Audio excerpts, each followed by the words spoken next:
Welcome to our channel. Today we how to activate 401k rollover tax checks with Fidelity. Complete guide step by step clearly. To activate your 401k rollover tax checks with Fidelity, begin by gathering all necessary documentation. You will need your 401k account details and any relevant tax forms.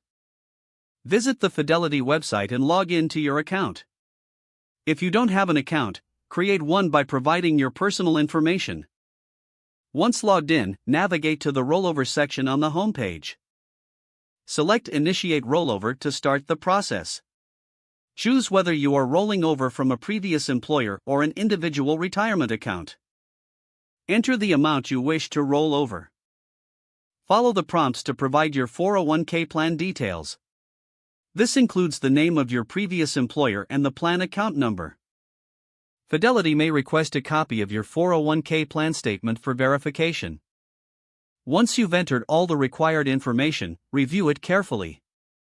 Make sure all details are accurate to avoid any delays. Submit your rollover request. You will receive a confirmation email regarding your submission. Monitor your email for any updates from Fidelity regarding your rollover status.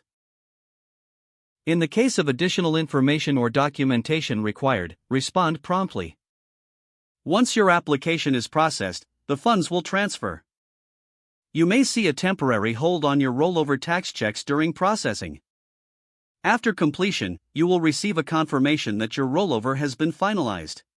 Keep all correspondence for your records, as it may be needed for tax purposes.